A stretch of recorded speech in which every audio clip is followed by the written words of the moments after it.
Okay, it's 8:05. Let's get started. Thank you all for taking time out of your busy schedules on a Thursday evening. My name's Richard Lowe. I'm the CEO and founder of Turn-Keyinvestments. And for those of you who've not met me before, I'm based in Singapore, where I've lived for actually the last 30 plus years.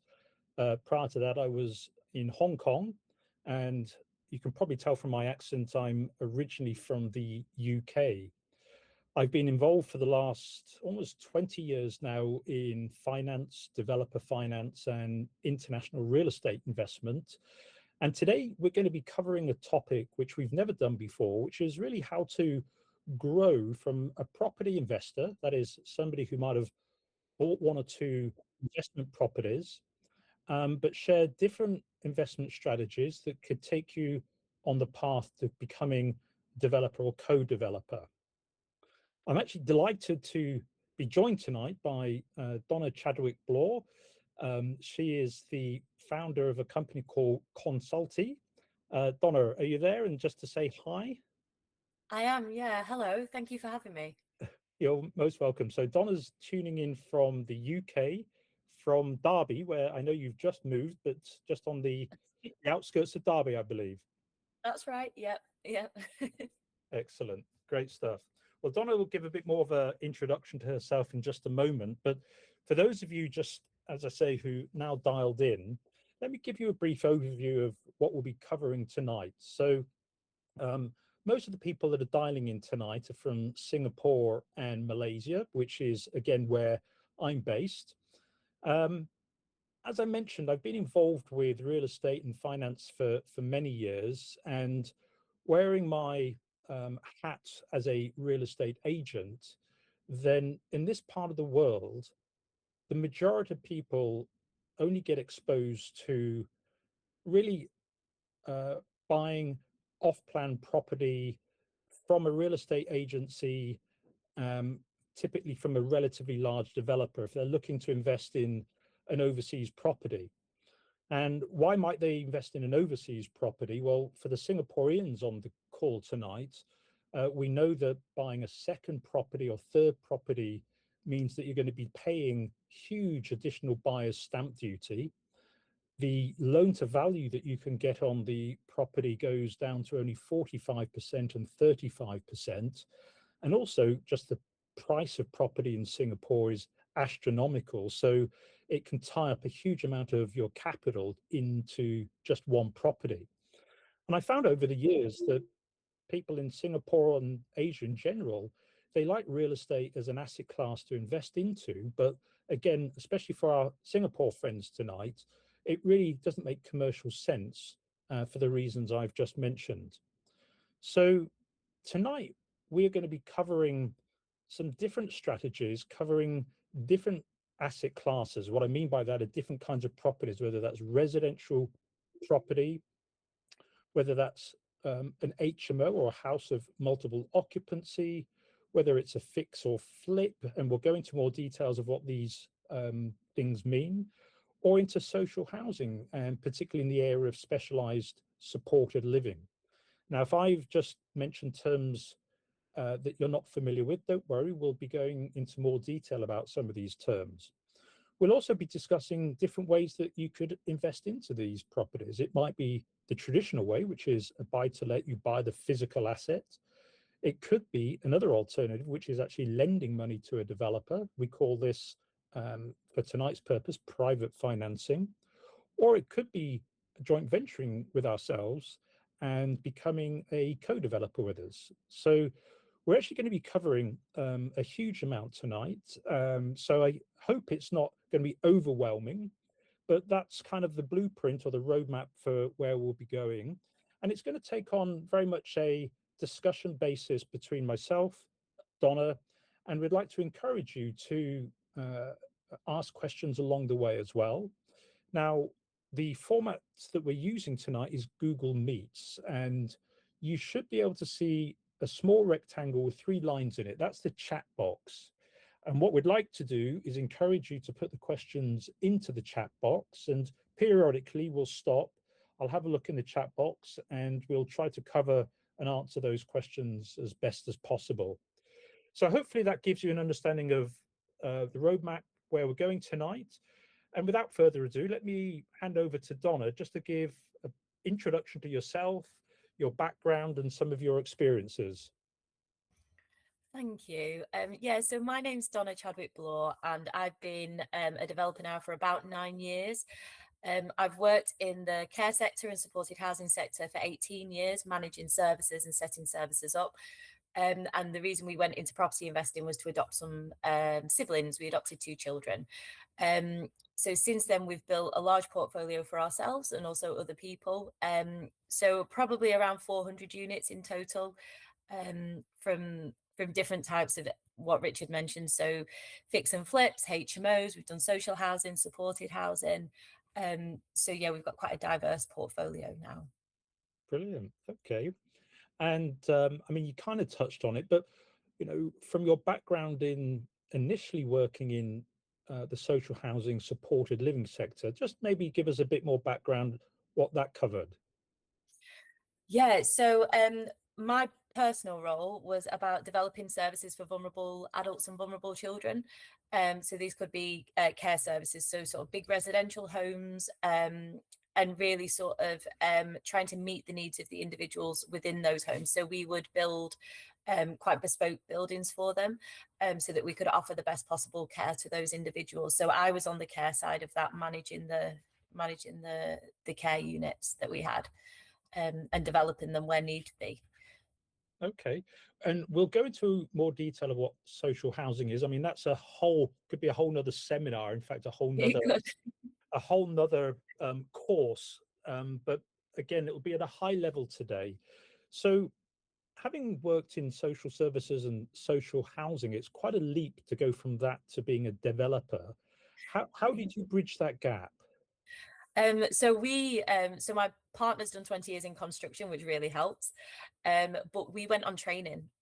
So we joined sort of webinars just like this to learn more, and really to understand what would fit best for us, because I find property investing and developing quite a personal thing. Different strategies fit different people. So we spent a long time learning, and then slowly but surely we started small, and then just grew from there once we started to learn and understand, and our confidence grew.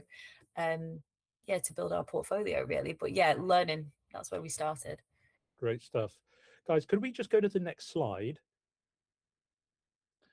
Okay, so let's go through some of these terms and terminologies just so that everybody on the call tonight knows a little bit more about these different asset classes or property types, and looking at what kind of strategy would be appropriate for these different kind of property types.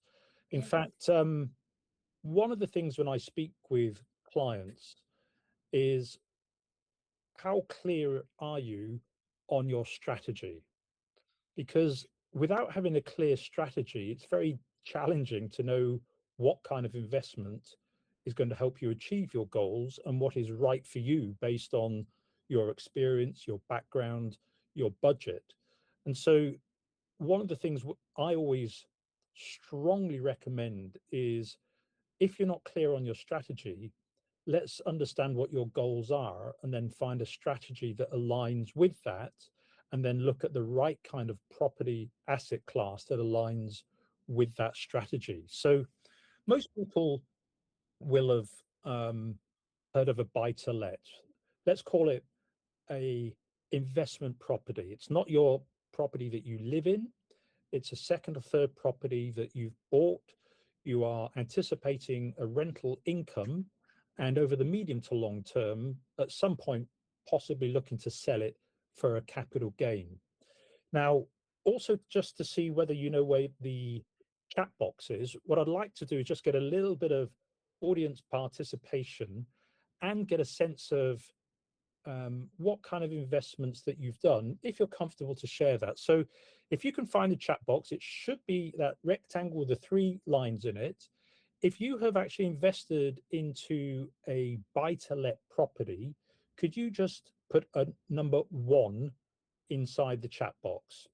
First of all, I know that you know what the box is. And secondly, it kind of gives me some indication of the audience tonight of what kind of investments that you've done. So thank you very much. I can see a few of you are starting to put ones in there. I think we've had about 4 people do that. So thank you very much. Thank you, Pearl. Thank you. Okay. All right. Keep going. If don't be shy. So number 2, a fix or flip or fix and hold. Donna, maybe you could just expand on what we mean by fix or flip or fix and hold. Yeah, of course. So um, with a buy to let, a lot of people would probably buy a property that's maybe already renovated to a really high standard so they can rent out straight away. So a fix and flip is to buy a property that's maybe run down, needs a bit of TLC and a bit of love and care. So you spend the money on that refurbishing it, and then you sell it on to somebody. So you flip it on to another person for a higher value because it's worth more because you've done the work. You can also do exactly the same thing with a fix and hold. So again, you're fixing up the property, you're refurbing the property to a really high standard, but rather than flipping it on and selling it to make that lump sum, you're going to hold on to it and rent it out instead. So that's, yeah, they're the 2 differences. I mean, would you say there are certain market conditions where a fix and flip, as opposed to, let's say, a fix and hold, might be appropriate? You know, because markets change, and They so do. again, it's quite a high generalization. I appreciate there are other factors, but when might be a good time for a fix and flip, and when might be a better time to actually fix and hold? In all honesty, it tends to be, I find it geographical. So there'll be certain areas that just tend to work really well for flips.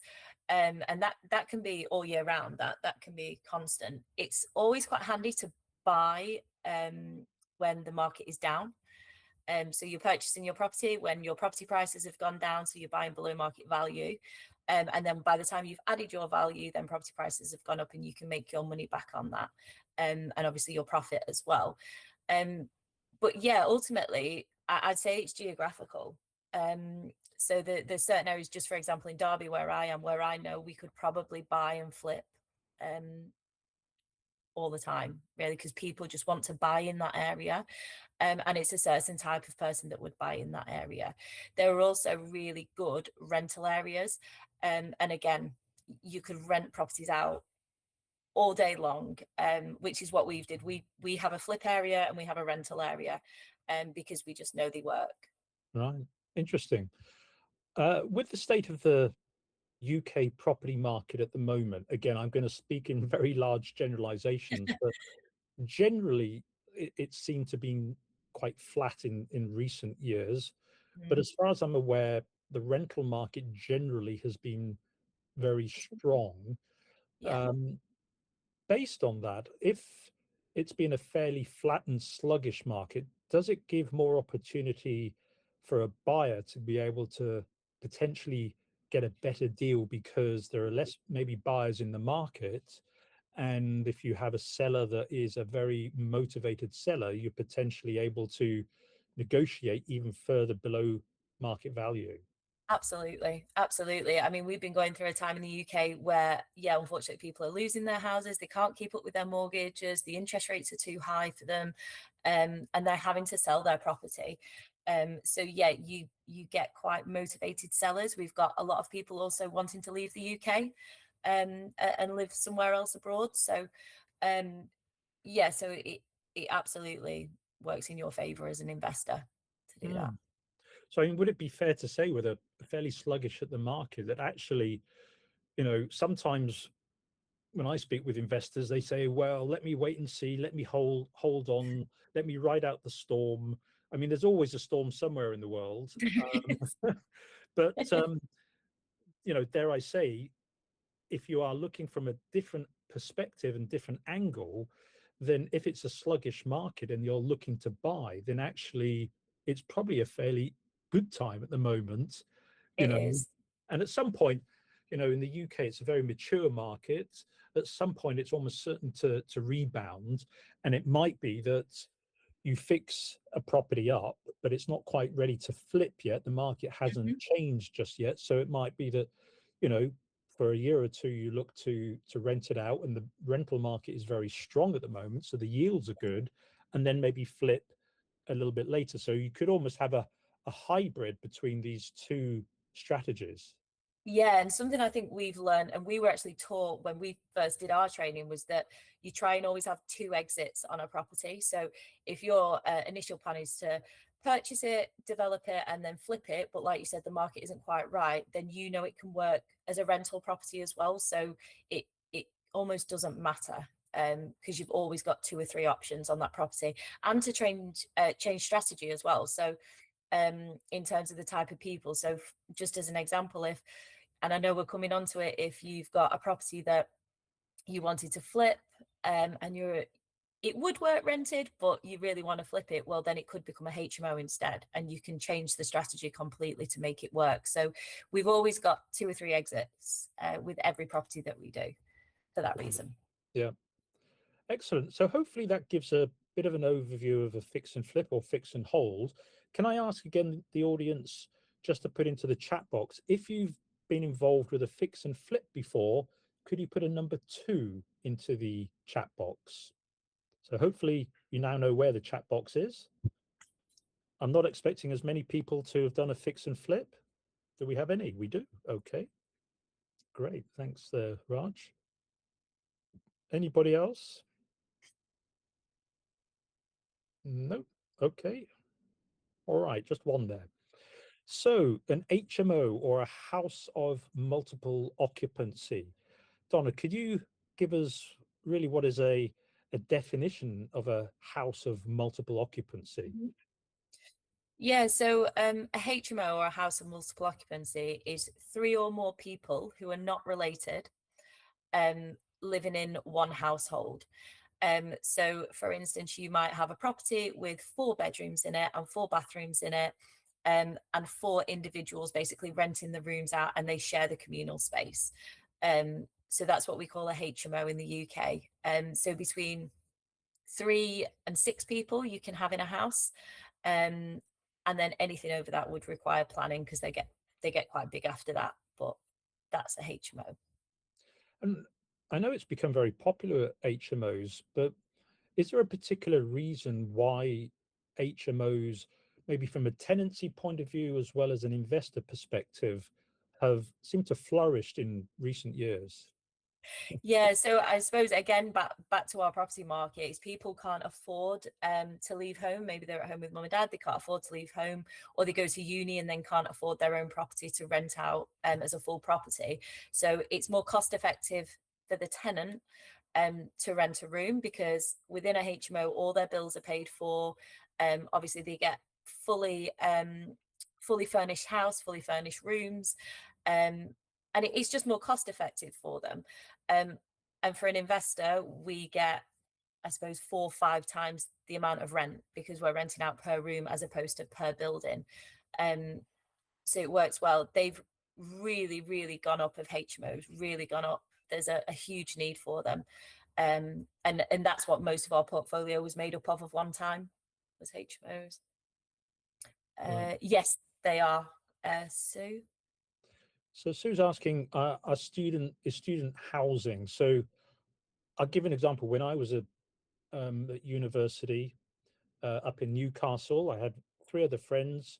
We all rented a room in the property.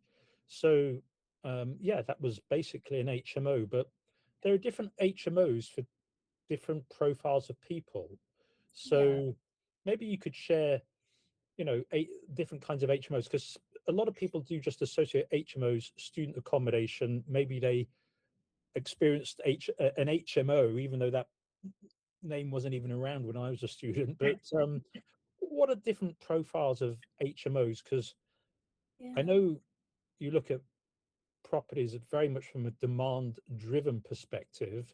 And so if we look at HMOs, um, what different kinds of profiles of tenants seem to be attracted to HMOs? So Sue is absolutely right. So the student market, so if we're going into cities where there's universities, HMOs can do really well there. The ones that I always did were for professionals, so working professionals. So around Derby, we have Rolls Royce, we have a lot of sort of engineering sites and things like that, and they need somewhere to live. So we do professional HMOs. We've also done HMOs for social housing as well. So maybe say single homeless men. We had a HMO for. Sometimes people escaping domestic violence. So you get quite vulnerable HMOs as well. So yeah, there's a variety of sort of tenant class, I suppose, that you could have in, and they all have their different regulations. But yeah, they all come under the HMO model. I believe that you've sort of gravitated more towards professional HMOs, especially we'll share some photos of one or two of your HMOs later. But was there a particular, well, you mentioned maybe was it demand driven, or was it the fact that sometimes student HMOs have a bit of a bad reputation, party scene, places get beaten up more, and effectively the landlord is the one that's typically paying the repair and maintenance costs. So was there a reason behind that?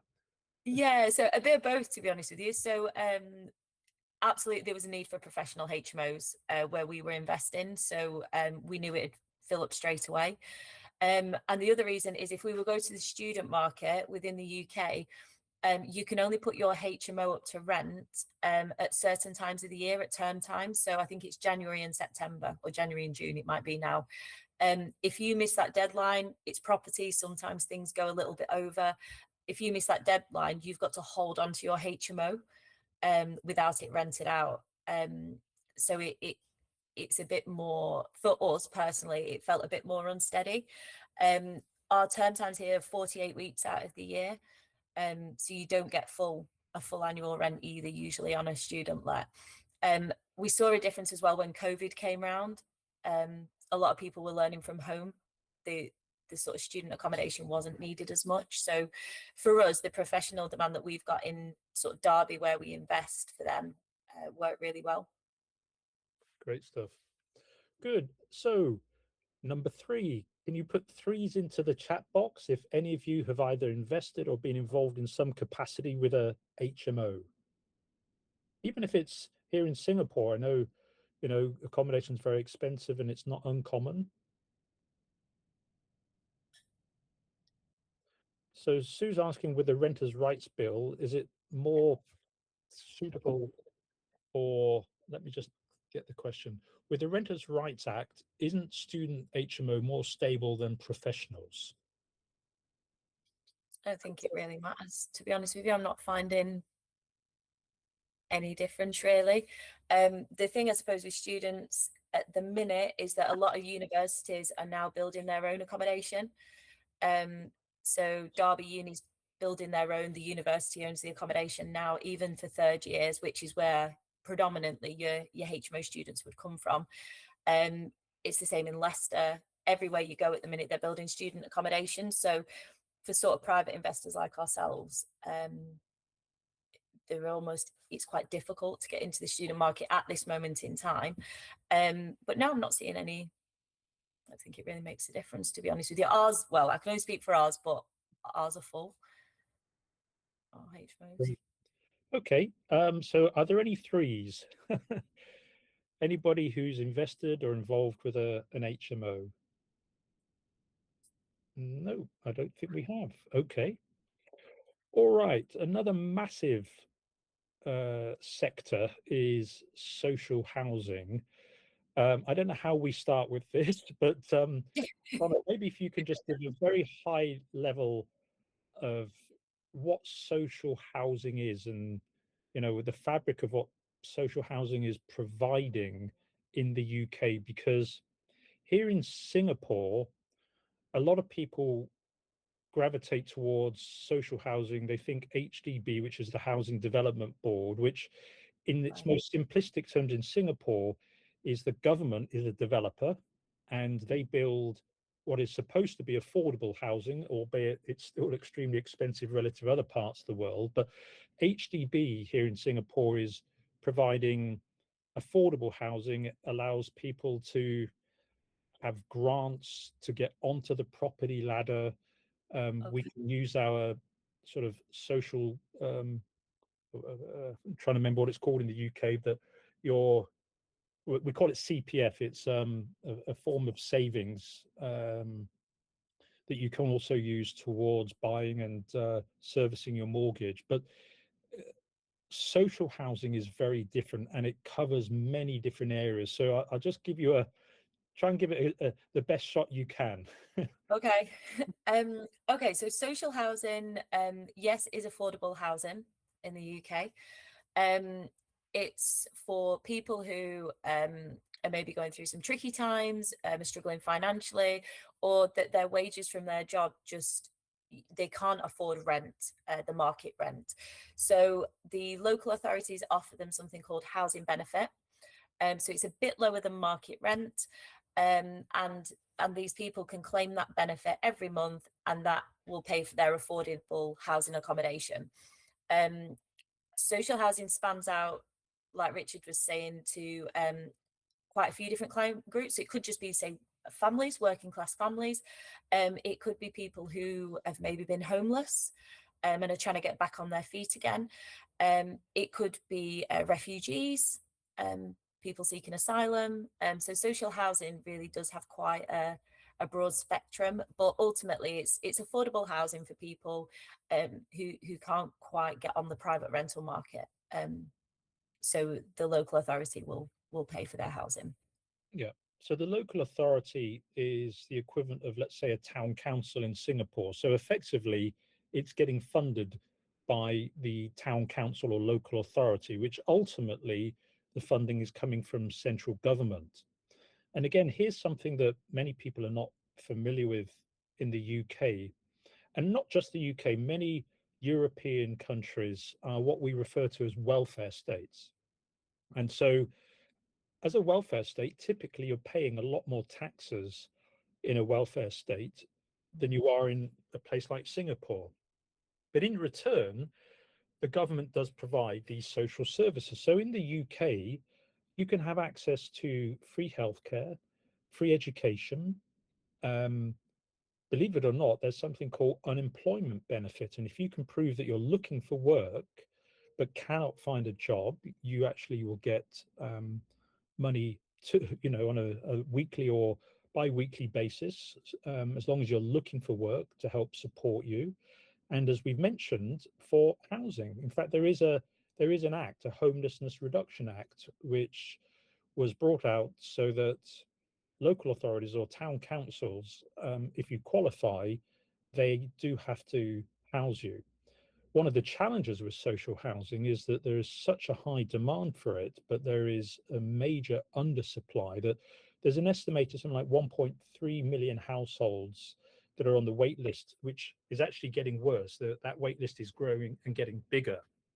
Um, Donna touched on a few different profiles of people that qualify for social housing, but it really goes beyond that, especially as we get into specialized supported living, which can be for a much wider, broader base of even more vulnerable people. And maybe you can share some of those profiles of people, which is really Yeah. moving towards the area that you've specialized in.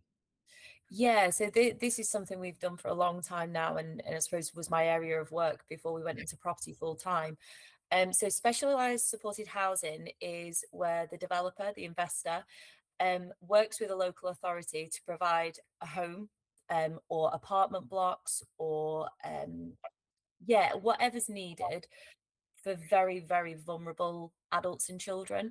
So these are children and adults who need care 24/7. So we'll always build staff facilities on site.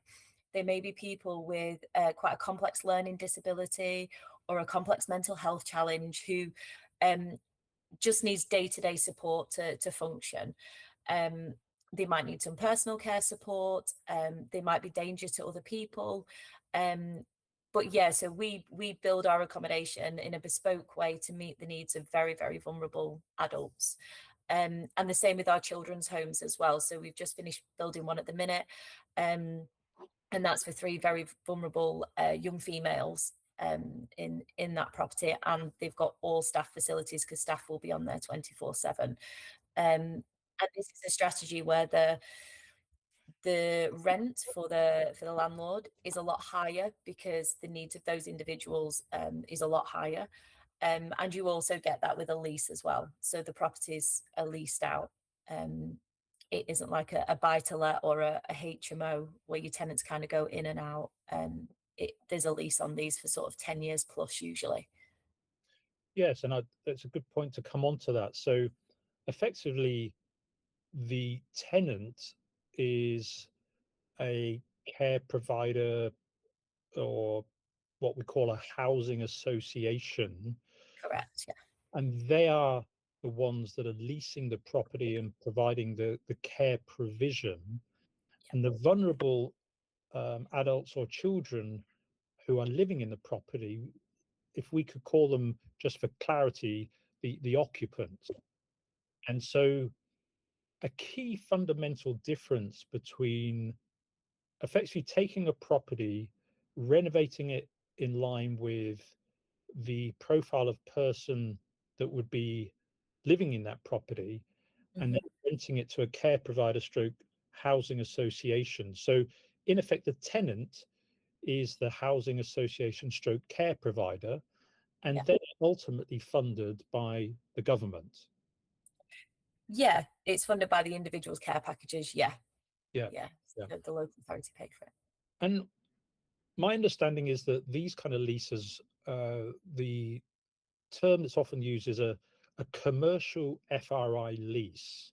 Yeah. And that's quite different from a lease that you may have experienced in a normal residential property or HMO. Maybe you could just share some of the differences and maybe some of the benefits of somebody thinking about investing into social housing and some of the differences of the leases. Yeah, so for anyone who's done sort of the buy to lets, I think quite a few people did, and you fix and flips, sorry, you fix and holds, and your HMOs actually. Most of those people at the minute will be on what's called an AST, so an assured short hold tenancy, and it's an agreement between the tenant and the agent who's managing, or the landlord, that they can rent out that property. And then there's sort of things to abide by, and you'll pay your rent every month. So it's contractual really that those people live there. At any point they could give, it's now 2 months notice. So they could give 2 months notice and say, we want to leave the property, and you as the landlord then would have an empty property and would need to find a new tenant. I suppose the challenge with that sometimes is you get your voids, or if somebody moves out, you've got a lot of maintenance to deal with, wear and tear, which is your responsibility as the owner.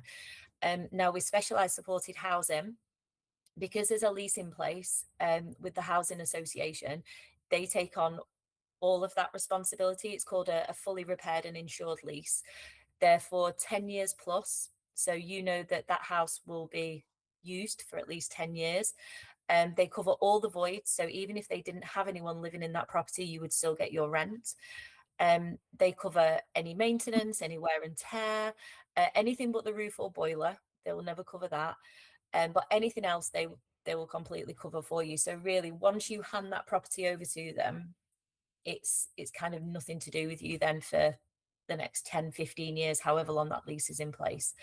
The lease in place also enables us to get commercial valuation, so it's treated as a business. Is specialized supported housing, and also your bigger HMOs, you can get that as well. So yeah, so leases being in place is really handy for a developer or an investor. And Bit you more secure. just mentioned about a commercial valuation. Sometimes this can be a little confusing for people who are not in the industry, because it looks like we're talking about residential properties, and yet certain kinds of HMOs and supported living can get commercial valuations. How is that possible when the underlying asset is residential, and how is a commercial valuation assessed? Okay, so there's a couple of different things there. So yeah, absolutely. You'll look at, say, a HMO in particular, and you'll think this is just a normal sort of residential house. Inside, because it's housing, with a HMO, it's 6 people or more, you'll get a commercial valuation in the UK on. because it's housing 6 different people, usually with their own bathrooms, and then there's the communal space as well. It actually changes the use class of the property from residential to C4.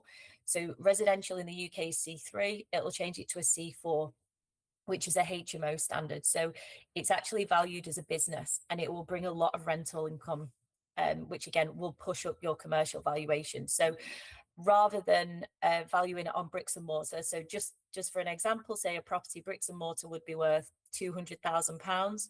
As a HMO 6-bed might be worth £600,000. So the value can significantly increase if you get a commercial valuation. With specialised supported housing, it's your rental income, which again is quite significant because of the increase, because of the people's needs, teamed with the lease, because it's over, well, it's 10 years plus. Again, they will value it as a business. It will change the use class again in supported housing to C3B, but the whole thing's valued as a business rather than just your bricks and mortar, which again pushes the valuation up. So we had the children's home we've just done was worth about £500,000 bricks and mortar once it was finished and developed, but the investment value was nearly £700,000 because of the lease that was attached to it. Yeah, it's something that we're going to come to a little bit later, because by enhancing the valuation, and if you are looking to refinance, it potentially allows you to pull out most of the initial capital, and who knows, if you get a high enough valuation relative to the loan to value, possibly even pulling out 100%. And so we'll come to that and expand on that a little bit later. So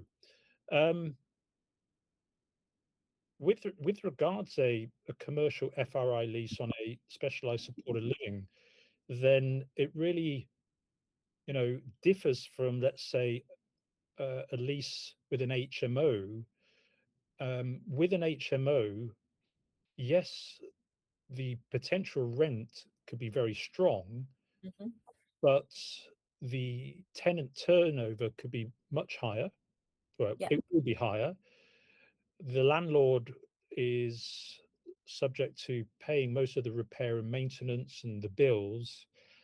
And so, would it be fair to say that on one side, maybe you could get a higher overall rental from an HMO, but the stability would be less stable because it depends on your occupancy rates, it depends on the wear and tear, and so on?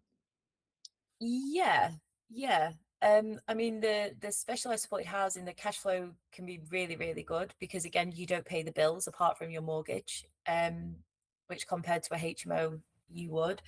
But yeah, definitely, I'd say it's definitely more stable. And if ever there's an area, say, that's completely become saturated by HMOs and people are fighting over rooms and things like that, your void periods are getting longer. In a HMO, which can be tricky for people. Whereas with the supported housing, they deal with everything. Yeah. So thanks there, Donna, for this first section, just covering some different asset classes.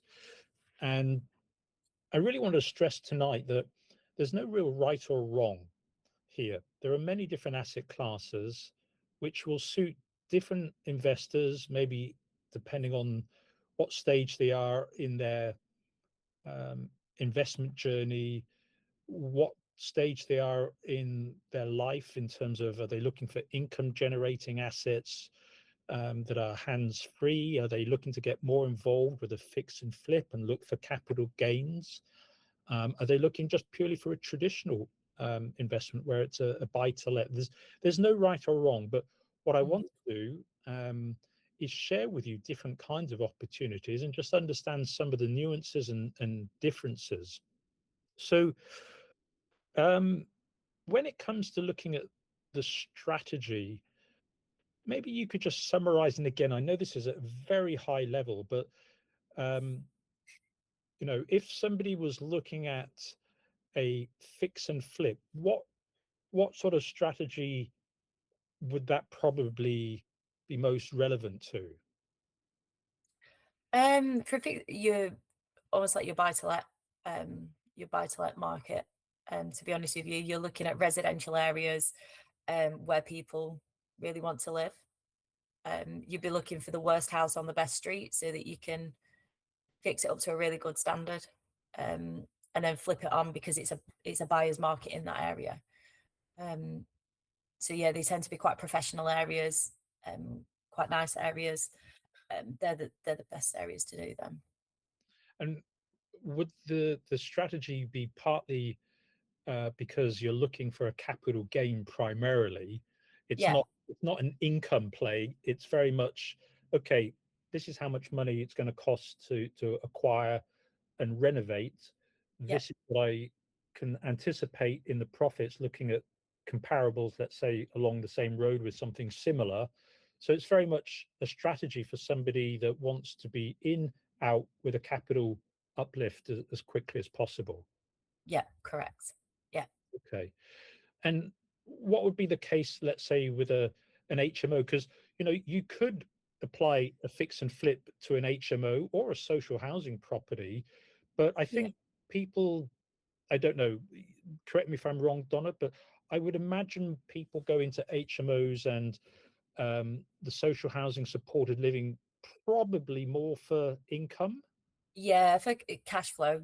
That's why you do. That's why we started with HMOs, because we needed the cash flow. So, um, yeah, they're great for cash flow. You wouldn't, although you can pull your money out. Yeah, it's not really a flip market for a HMO.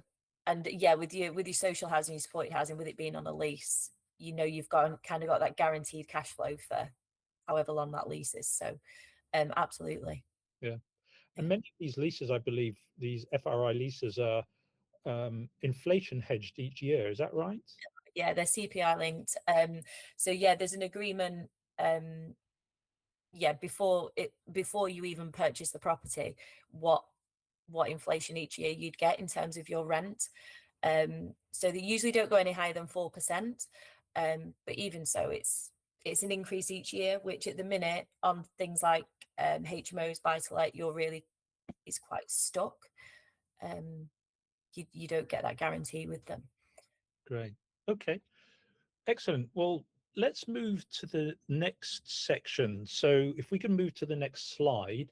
And again, if there are any questions just on those different asset classes, please don't be shy. Put the questions into the chat box and we'll do our best to answer those to the best of our ability. But let's move to the next section now about three investment options. And, you know, first of all, buy the renovated or new build property. So really, this is, you know, it could be in the secondary market, it could be a brand new property, but it affects you. You're buying the end assets. You're buying a property that's either been completely renovated and you're buying it having just been brand newly renovated, or it could be a new build property which is just completed. Both of those don't have any development risk because they are completed. You could argue to say that you're buying a buy-to-let property and it might be off plan. If that is the case, then there is an element of development risk because there is always a chance that the developer doesn't deliver. But for the sake of argument of this, we're going to talk about buying a renovated or new build property. So you've got a shiny new property or brand newly renovated inside where you're hoping to get a good rental and over the long term some capital appreciation. But there are different ways you could invest into real estate. Of course, there are things like REITs and bonds and so on, but we're going to share about something called private financing and a joint venture with the developer. So, Donna, could you expand on what we mean by private financing? Yeah, sure. So we've done this pretty much since we started developing. So basically, private financing is where you lend your money to a developer, and you agree a percentage return from that money that's lent. There's a legal contract that's put in place, um, and you can get first charge on the property as well while you're lending that money. So you have that security there. So it's a way of investing in property, but you not actually having to either own it or develop it. We can do that for you, but you're still getting quite a large return on your money. And I know I can't explain this bit, Richard. You're probably better in terms of the tax, in Yes, terms yes, of well, Singapore. yeah, yeah. So, I mean, just as an indication, fixed deposits here in Singapore, I believe, are now at maybe between 1.5 to 2%. A few years back, they did go up to, let's say, about 3%. And I remember seeing in the newspapers literally photographs of people queuing up to put their money into fixed deposits, still at 3%, and maybe if they're lucky, just keeping up with inflation.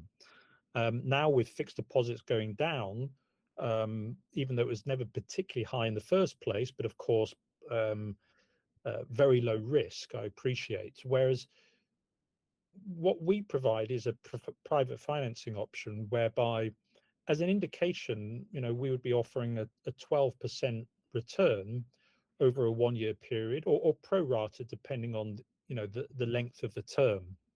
So in effect, it's like effectively 1% per month. Now, one of the benefits for Singapore investors, and I believe that this may apply to Malaysians, but please do check with a tax consultant. But in Singapore, if you're receiving interest from an overseas investment or an overseas country, a bit like dividends, they're tax free. So if you like real estate, but rather than actually owning the property, which typically, unless you're flipping it, of course, is a medium to long term hold, um, you could consider private financing where it might be, who knows, 6, 9 months, 12 months, getting 1% per month, uh, and being very tax efficient for those people residing in Singapore. So that's a high level overview of private financing. And again, we're encouraging people after this webinar that a lot of this will maybe food for thought, and it will be very much about having a follow-up call or meeting to see what kind of strategy best fits your situation. So when it comes to a joint venture with the developer, um, how might that work? I mean, I know there are lots of different ways it could be structured, but just again, a high level overview. Yeah, so I think with us, the way that a joint venture would work is where we all play a part. So if we're the developers, so we're going to find the property, we're going to refurb it, and we can sort out the exit. Another partner would come in and they would provide the funds to do that. So we'd almost become business partners in that sense. So it becomes a real joint venture. You'd still get first charge on the property because your part was putting the money in. But you'd be a little more involved in terms of the development and what would happen to that property at the end.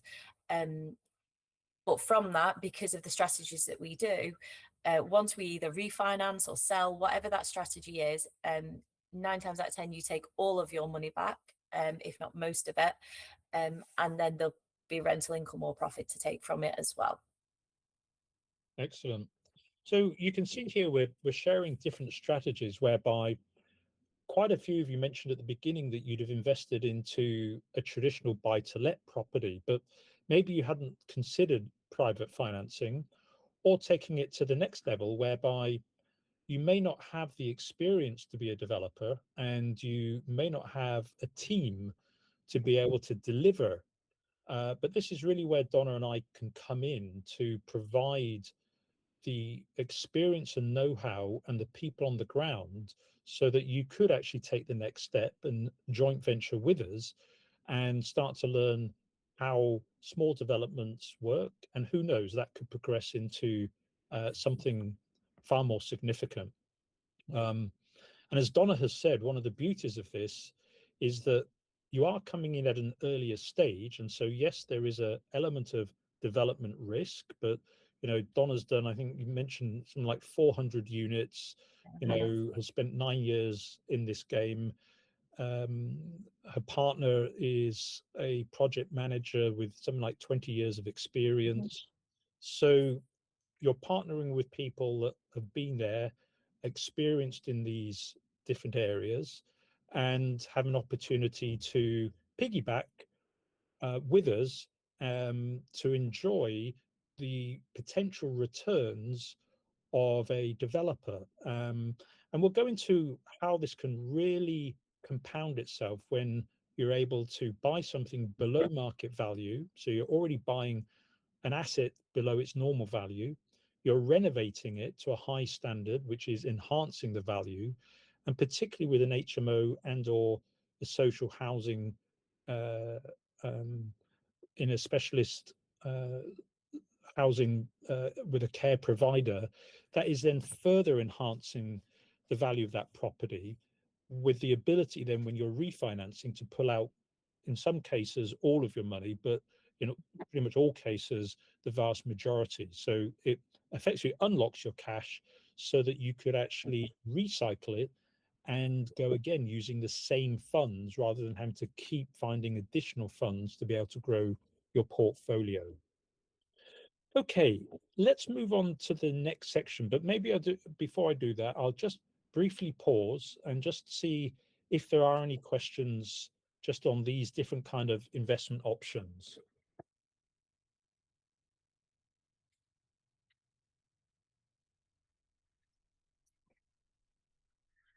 I hope we haven't confused everybody. You are still there? Okay. All right, let's start then. And again, feel free to put questions into the chat box. So, Donna, let's go on to the next section of questions. So, how do you source property and decide which strategy the property will be suitable for? So we do everything bespoke, and it's always demand led. So if we know, for instance, either we're working with somebody as a JV partner or they're a client of ours who specifically wants, say, cash flow, and they're interested in HMOs, then we will go to the areas where we know there's a high demand needed for HMOs. And there's always got to be supply as well as demand, so the properties have to be there to develop. But ultimately, that's what we do. If a local authority comes to us and says we need a children's home building, they'll tell us where that need is, and we just basically go source to the need. And that's the best way of doing it. That's what we found. Okay, so very much demand driven. It's not like Mm. there happens to be a good deal, but if there's no demand for it, maybe that's why it is being sold below market value. Yeah. Who is going to be the end occupant, and is there a demand in that neighborhood or that town or city, Yeah. so that it's going to make good commercial sense. Yeah. So, I mean, what are some of the key considerations when selecting a property, to renovate? Maybe I sort of jumped the gun a little bit there, but what are things that you are looking at? Maybe take a specific kind of property and then think about, well, what sort of property would we need to look for in order to really be able to maximize the returns and the value on that property? Yeah, so I suppose a couple of things. So just the actual building itself. So we're looking at floor plans. So particularly in HMOs, we're looking at floor plans to make sure we can get the rooms that we need out of that building, or at least have the possibility of adding extensions and dormers and things like that. So for instance, the one we've just finished was a 2-bed property, and we turned it into a 6-bed, 6-bath property with extensions and dormers on. Now, there has to be a certain criteria for those properties. It has to have an alleyway down the side. It has to have room at the back to extend. It needs to be in the right town where the HMO was needed. But ultimately, we're always looking at things like that. In every single local authority, there's different regulations for HMOs and supported housing in particular. So knowing that guidance and those regulations is crucial, because the room sizes vary, the licensing varies, the planning varies for them. So it's just knowing your investment area really, and the town that you're in. Okay, brilliant. Good, good. So when it comes to actually, you've selected an investment property, and whether it's for your own or working with a client, who actually project manages the renovation to ensure that it's delivered on time, to the desired quality and within budget? Yeah, so anybody that works with with ourselves. So we have qualified project managers, and the client would get a project manager. So you get a client PM, and there's also a construction PM. So So they're the PM is project manager. Sorry, just to um, make sure. Yes, okay. apologies. Yeah, so we have qualified project managers who work for the client themselves, and also for the sort of on-site construction. So um, those two speak continuously to make sure that things are on time and on budget. They're also always value engineering things. So if they're on site and they think there's a way of doing something a bit different that can be more cost effective for somebody, then that's their role as well. But yeah, that ultimately that's what we do. We need a qualified project managers. That's their role. So in effect, I mean, you're able to, source the property, crunch the numbers to make sure that commercially it makes sense, do the full renovation and have it project managed, to be built on time within budget to the quality. So in effect, I suppose what I'm trying to say to the audience is that we can provide a full turnkey solution for Yeah, people we who can. would like to take the next step into potentially, you know, going into one of these investment options. And if they want to take that step into going into a joint venture, then they can leverage off our expertise and boots on the ground to be able to deliver. Absolutely. Yeah, absolutely they can. Okay. And when it comes to looking at the tenant, we may have kind of gone over this, but when you are looking at a certain kind of property, uh, what sort of tenants would you be typically looking for? Maybe you can give an example. And again, being demand driven, I'm assuming you're sort of reverse engineering it from that perspective. But maybe just share, you know, what sort of tenants might be appropriate in what kind of property, what kind of town, city, neighborhood, and so on. Yeah, so I suppose anywhere, for instance, sort of where I am now, so Derby, Nottingham, Mansfield kind of areas, there's a lot of industry here and there's a lot of professionals here who have either don't live here but come to work sort of 5 days a week or can't quite afford their own place yet. So professional HMOs within city centres where there's industry works really well. Especially if they're so close, they're either accessible by public transport or they're walking distance to the city centres. Professional HMOs would work all day long, if as long as if they're allowed in that local authority due to the regulation. Anything you supported housing sort of tenant, we get told. So the local authority might ring us up and say we have somebody, for instance, who is in a wheelchair, they've got a physical disability. So everything needs to be wheelchair compliant within this property. So we know exactly what development we need to do and what needs to be sort of specifically made for that individual. So yeah, it would all be bespoke. Excellent. All right. Well, let's share a few examples of properties that you've done, and I'm going to show some before and after photos. The first one, I just need to bear with me, please, as I just um, need to share my screen. So let me hope we did try this earlier and it did work. I'm hoping it will continue to work. So, okay. So I'm just going to flick through a HMO that you shared some pictures with me previously, Donna. Mm-hmm. Maybe as I just flick through some of these photos, I hope that you can see these. Can I just get a thumbs up, or people? Can you Yeah. see them, Donna? Yeah, I can see them. Yeah. Good. If you can see them, then everyone else should be able to see them. So I'm just scrolling through some of the photos that you shared with me. Maybe if you can just share with us where this property is, why you decided that this would work as an HMO, Yeah. and yeah, just kind of go through the thought process of why you decided on this as opposed to numerous other properties that might be available in the neighborhood? Yeah, absolutely. So, as you can see from the pictures, it doesn't look much now.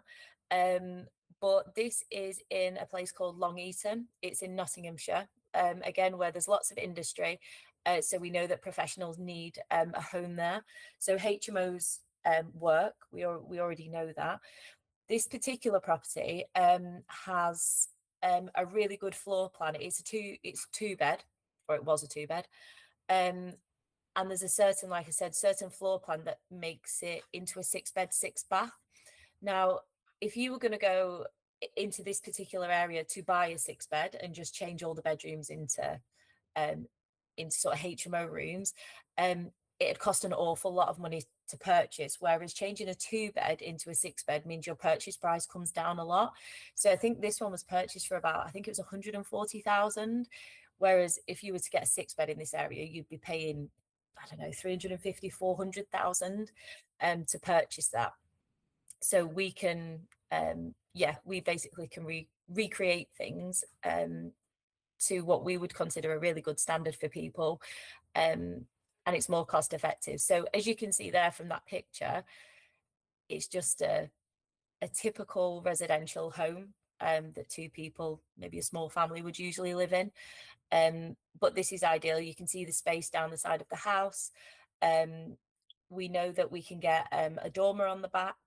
We know that we can get extensions in there. What? It's got Sorry, can you just share what a dormer is, just in case people are not a familiar? dormer. It's kind of an extension to the top of the house rather than the bottom of the house. So we're extending the top outwards. I don't know, I can't remember whether there's a picture of it on here, but we do that a lot. So we can do that under what's called permitted development in England, which means we can extend buildings to a certain number of meters without planning. So we can just crack on with the work and extend houses, which is exactly what we've done with this. So we've had dormers, we've had extensions on there, and we've not needed planning for any of it, which is takes out such a headache. Yeah, so it's this, yeah, it doesn't look much, but it works really well for a HMO, does this type of house. I mean, it's quite incredible taking what is originally a two-bedroom house and effectively reconfiguring it, extending it, and making it into a six-bedroom property. It's, it's like, And I think where does the room come from? and the clients that we were doing this for, they were on one of my HMO courses, and we literally take all the floors out, all the ceilings out, and that property just becomes just a box, and we start again. And at first they didn't believe it was going to happen, I don't think. But yeah, it's a very cost effective way of doing a HMO within these areas. Very much so. So this is it when we finish. So we like colour. We like to do things a little bit different. And these rooms, they're rented out straight away, between sort of, depending what size, £650 a month to sort of 800 to £850 a month. So everybody has a bedroom. So you can see, that's the extension. It's hard to explain, but if you go up, you'll see like a grey window. That'll be the dormer. So it's kind of extensions on the bottom, extensions on the top, just to make the property bigger. But there's still, as you can see, there's still outdoor space. If, I don't know, people put their bikes around there, there's bike racks around there, and they can sit out if they want to. But yeah, ultimately it becomes a home for six people. And this has got a commercial valuation. Yeah. So on that point, just remind us, how much did you originally buy this two-bedroom It, property for? yeah, it was about 100 and I think it was about 140,000, this one, Okay. something And like that. after, and then roughly speaking, how much was the renovation cost? The renovation, probably 100 and 150, 160. And it's just got a valuation back at 469. So So it nearly half sounds of like about £300,000, roughly speaking, and then a valuation, you said about what, 450, 469. 460? Yeah, 469. yeah, So an uplift there of almost 169,000 yeah. in the valuation. So when you come to refinance that, let's say at a 70% loan to value, you're probably close to pulling out almost It's all near of enough all money out. it. Yeah, yeah, Yeah. So this is then an asset that we own that will cash flow every single month, but the money that's gone in has come out and we'll do another one. We'll just keep going. The more we can recycle our money, the better for us. yeah. So there's a great example of an HMO. Let's have a look at one of your uh, childcare, one of the social housing with the specialized supported living. And let's have a look at this property now, So, where yeah, maybe so you this could used walk us through the story here. yeah, so this is, well, I think it's got a lovely story. This about 50, 60 years ago, this used to be the local corner shop where people would get their groceries from, their eggs from, things like that. And the couple that owned the shop used to live in the back of the property.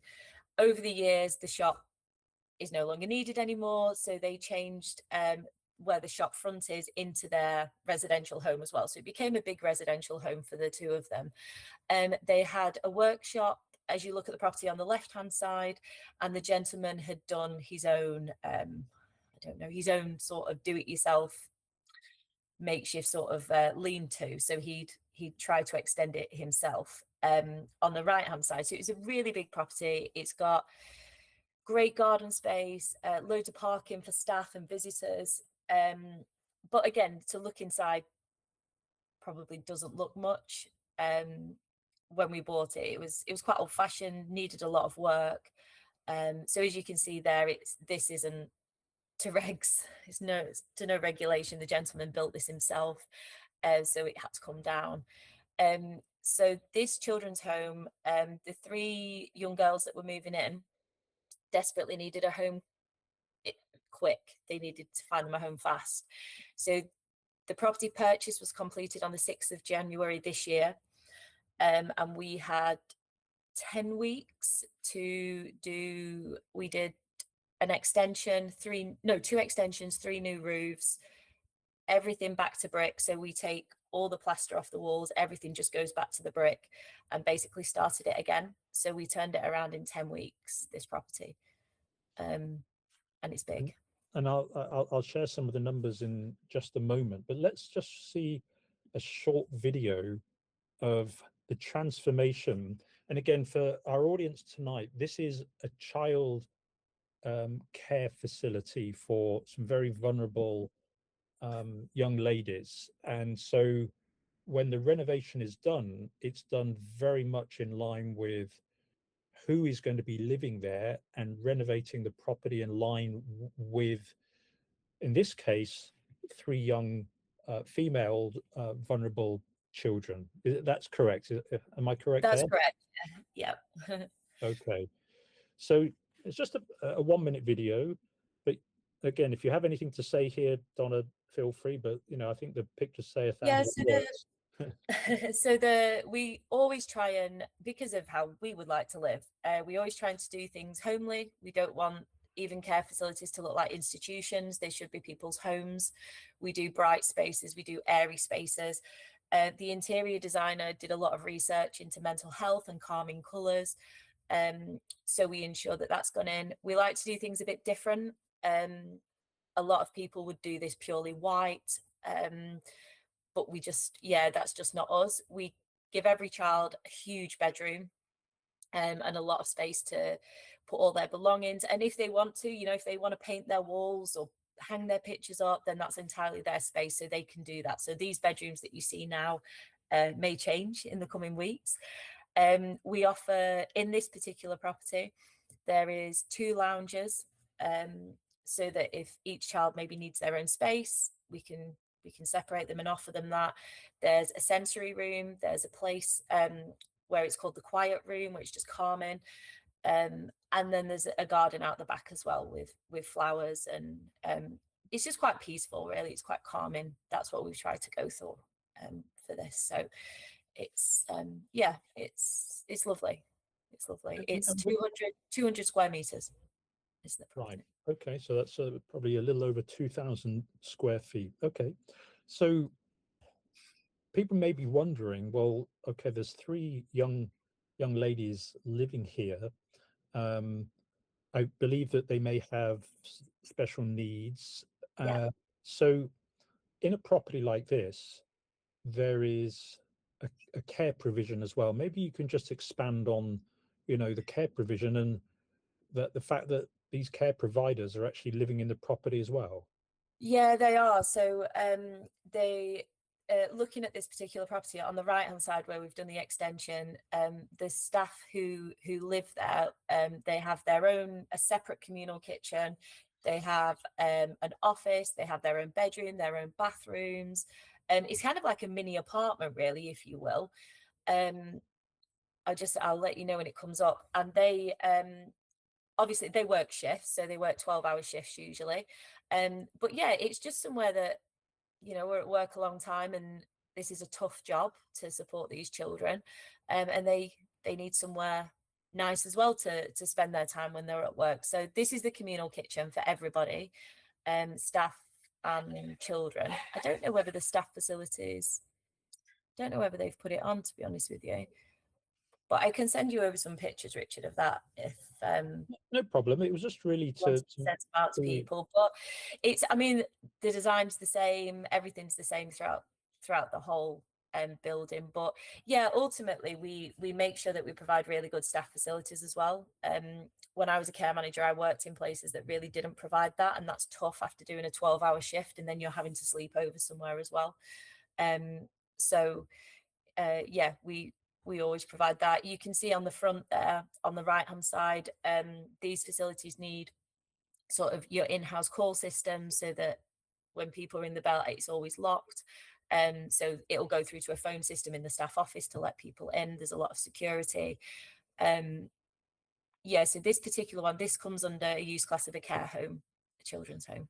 yeah. This- So, I mean, one of the things that I know Donna, yourself and myself have a passion for is that this kind of real estate investment not only is a compelling investment, and I'll share some numbers in just a moment, but it's also having a profound positive impact on some very vulnerable people in society, and those being children as well, who've quite often been dealt, you know, a bad hand in early stage of life. And yeah. facilities like this can really have an amazing turnaround and positive impact on them. And maybe you can just share a little bit of your experience, having worked, very much in this sector in the past, and some of the changes and positive impact you've seen. Yeah, so something that I suppose all of us need, and what we'd class as probably a basic need, is somewhere safe and secure to go to sleep at night, and to wake up feeling that there's no threat or no harm's going to come to us. So the people that we work with have had a lot of trauma from different areas. Like I said at the beginning, we adopted two children. My son has severe developmental needs through trauma in the care system. We got him a bit later on in life, and that's really damaging to somebody. So to offer somebody a home where, and it is a home, it's not a house, it is their home, which is theirs, um, which is to a really, really nice standard. They can call it their own. They don't have to worry about threat or anything like that. What we see is that people's skills improve. They feel empowered. They feel like people genuinely care for them. And that has a positive knock-on effect in their life in general. If they haven't got that basic need to start with, then anybody would struggle. We see people, we had in one of our properties, we had I think it was 6 out of the 8 tenants came from hospitals, secure hospitals, and they were due for release, sort of well enough for release, 6-7 months ago, but there was just no homes for them to go to. So these people had come out of hospital, out of wards, and become quite institutionalized, and suddenly they were given this really nice home that they could call their own. And you see massive improvements in people, because their basic needs are being met. So, and this in particular with children, we, the earlier on you can offer that somebody in their life, then the better for them, really. Yeah. Thank you. Okay, let me just share then an example of another HMO that you have done in the past. I won't go into too much detail on the background, but this is another HMO that you did in the past in Derby. Hmm. Again, it's a more, I don't know if I would be right saying industrial Yeah, HMO this, look. yeah, that's right. Yeah, yeah. Um, again, but the profile of the tenants here, I believe, are working professionals Yeah, um, in the Derby area. But let's just come down and look at just some key numbers here. So this is just showing if somebody wanted to buy the end asset, the end HMO that's been fully renovated, the purchase price for this one, I should say this has been sold, but it gives you an example of the kind of HMOs if somebody wanted to buy the end asset. So this one is priced at £445,000. The annual rent is 48,900, and when I calculated that, that was just a little under 11% gross yield. But with an HMO, there are monthly bills to pay, which came to almost £560 a month. Plus, there is a 10% management fee. So when I took those off the gross yield um, or gross rental, I calculated it came to about 8.4% net yield. So again, I'm just sharing this with you to give an indication of an HMO in Derby that is performing and something that was renovated by Donna and her company. I'd also like to share the property that we've just seen, the children's care home. So this was purchased for 262,500. The overall development was just over £200,000. But when you look at buying something which was in a pretty old state, so bought below market value, renovated to a very high standard, and then a long-term commercial FRI lease with an experienced care provider further enhances it. So, we're looking at almost £700,000 valuation. Now, GDV in the industry stands for gross domestic value, but in layman's terms, it is what the valuation of the end property is. Now, when you're doing these properties, Donna, are you doing this and then hoping that you get these kind of end valuations, or before you embark on the project, can you get some strong indication of what the valuation will be? yeah. So this is another benefit really to sort of the supported housing sector, is that we tend to know the end valuations before we've even purchased a property. So as long as if we know the rental income and we know what's included in the lease, which again, everything's done before a property's even purchased, we can work out the end valuation there or thereabouts. So we have specialist brokers, specialist solicitors, who work in this is their speciality. They work in this field all the time, valuing these properties and doing sort of the legal side of it. So yeah, we have really good contacts there. So I just tend to, if I've got some figures, I'll send them over to the broker and say, this is where my head's at. And he'd be like, yep, you're on the right track, or no, you need to tweak it. And that's where we go from there, really. So, I mean, that's so helpful knowing pretty closely the end valuation before you even embark, and knowing what sort of loan to value that you can get, then crunching the numbers of how much you purchase it for, the renovation, and some of the additional costs will give you a very good idea of whether it works commercially, Absolutely, it does. Yeah. and whether you can pull out some or most of the money. Yeah, definitely. It's a massive help. Okay, let me just find the last page. Okay, so this is also the same childcare home. Let me just zoom out a little bit. So these are some, fairly basic uh, plans and elevations of the property together with a moot board. So again, when you're preparing the property, you put together a moot board to give an idea of color schemes and how the end renovation will look internally. Yeah. Let's look at a closer look at these numbers though. So when we look at this and put our investment hat on, um, I'm not going to go through line by line, but basically the purchase price of this property was 262,500. Hmm. The total costs, minus some of the legal costs, when we take into account the renovation and a lot of the ancillary costs, was £487,000. If I move over here, there are some additional fees that have been put in, the valuation fee. So effectively, on this project, the total cost is just over Yeah. £490,000. Yeah. Yeah.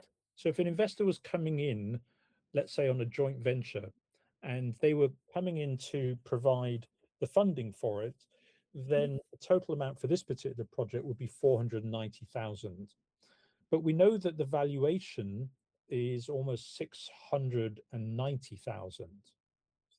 Now, at a 70% loan to value on this GDV or end valuation would allow us to refinance and unlock just over 482,000. So we can see that if we're able to release 482,000 from an investment of 490,000, then the amount that's actually left in the deal thereafter is only 8,000, approximately 8,500. So we've been able to refinance and pull out almost all of the initial capital that we put in.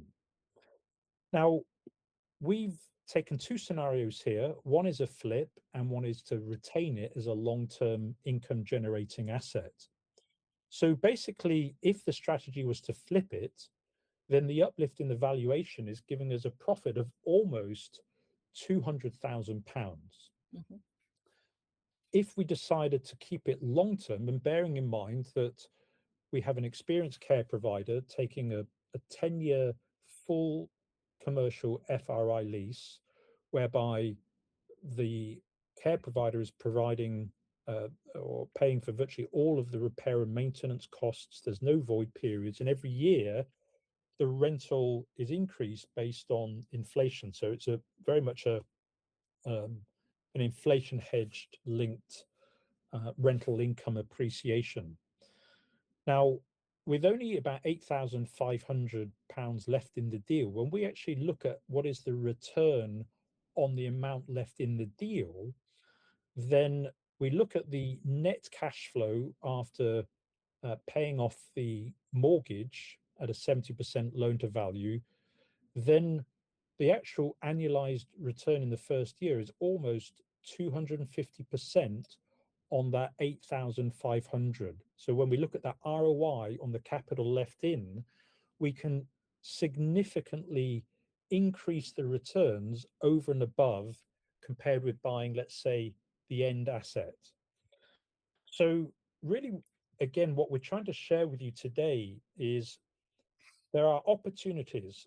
There are no right or wrongs. If you prefer to buy the end asset and have full ownership of that property, then you can do so. We have lots of opportunities, whether it's a traditional buy to let, whether it's an HMO or a specialized supported living house, such as the one we have here for focusing very much on childcare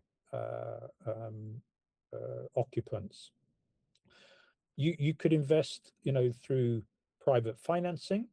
So if you don't want to actually have the ownership, but you want to enjoy very attractive fixed returns, but have security by way of a charge on the actual asset itself, or coming in as a joint venture partner, whereby you're coming in, being a partner as a developer, coming in with us to find these kind of properties where we can buy them at below market value.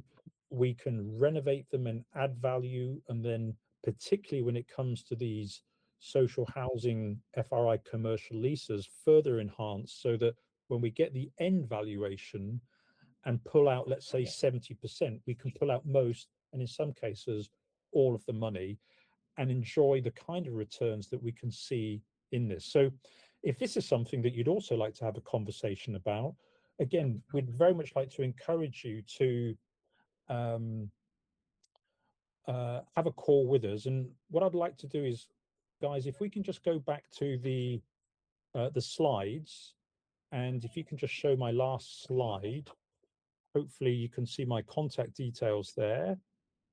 So I may need to just stop presenting just for a moment. So Jess and Marvin, there we go. Perfect.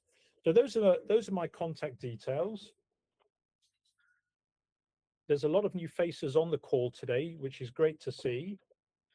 And really what I'd like to encourage, as I say, is let's have a conversation, understand where you are today, what you'd like to achieve, what strategy, what kind of property would be uh, ideal for you, and on a personalized one-to-one basis, we can strategize and see how that is. Okay, having said that, we've now come to the end of the sort of discussion. But I would like to encourage, are there any more questions? I thought we might get more, actually. I don't know if we've bamboozled you with input overload or information overload, but please, are there any questions on the different strategies and the different opportunities that we've shared tonight? So, Sue, thank you again. What protections are there for the three strategies? Well, okay. If you are buying a traditional buy to let property, then you are buying that end property. The lawyers will obviously do their various searches as a lawyer would do in terms of doing their due diligence on the property.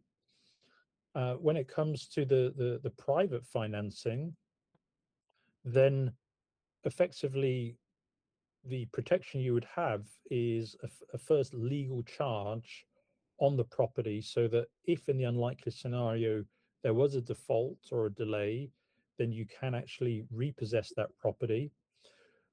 We have discussed other options whereby if there were a delay, then payment could be paid back um, through rental income as well. So we have other solutions that we could have in place. And if you're coming in as a joint venture, then you do share the risk. So as a joint venture partner, you do share the risk. But as the partner that's bringing in the funding, we would give you the peace of mind that, again, we would provide a first charge on the actual property. Donna, any more to add to that? Because covering three. No. Well, Yeah, I don't think so. I think that's it really. I mean, in terms of it's all legally binding. So like Richard said, you'd get a first charge on the asset, on the property, until your money's paid back anyway.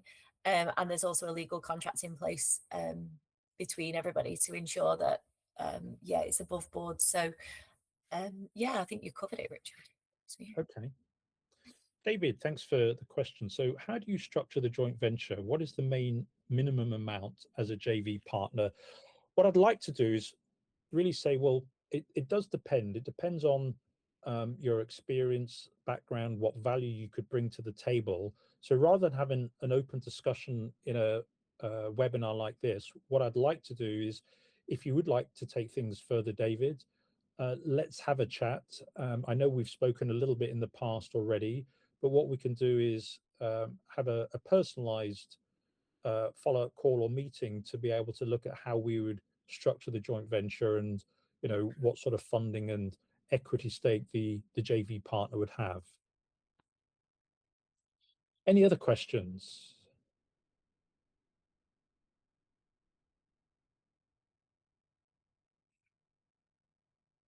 Okay.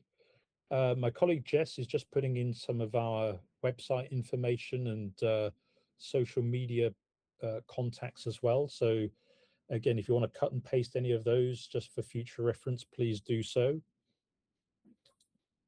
I'll just keep open for another minute or two in case there's any other questions. But again, really, in summary, what we're trying to share with you tonight are alternative ways that you can invest into real estate. I'm acutely aware, having lived in Singapore for 30 years, that the vast majority of people here only get exposed to traditional, what I call buy-to-let properties, typically buying off-plan from large developers overseas. And that's how most people think. And that can be very capital intensive. It means that you might need to be putting a 30% deposit on a property, and only after some years, hoping that the property appreciates in value, could you then look to refinance and maybe pull out enough to be able to put a deposit down onto the next property. Hopefully, with the strategies you've seen tonight, particularly with some of these joint ventures where we can buy below market value, enhance by renovating the value, and then further enhance with a commercial FRI lease, potentially allows you to use one chunk of cash and then keep recycling that over and over again, so that you don't have to keep dipping into additional savings to build a portfolio, or waiting 3, 4, 5 years for the property hopefully to increase in value before you can refinance and have enough to actually pull out. Okay, all right, it doesn't look like we've got any more questions. Donna, any other final comments at all? Doesn't I have to don't be. think No. no. Thank you for having me. Okay, well, again, thank you for bringing your years of expertise to the webinar tonight. Thank you for taking time out of your busy schedules on a Thursday evening. There are many places you could be, so we are very honored that you've come to our webinar today. Hopefully you've learned something. We've covered many different areas, of which we could almost do a webinar on each one of these different topics, and maybe we will do in the future. But I hope you've learned something. It's food for thought. And again, we'd like to encourage you that if you'd like to have a chat to discuss any of these strategies or different kinds of property types of investments, we have the team to be able to deliver these opportunities and give you options of how you can invest your hard-earned cash into different investment strategies. So I'd like to thank you very much and bid you good night, and hopefully see you soon through a meeting or a call. So thank you very much.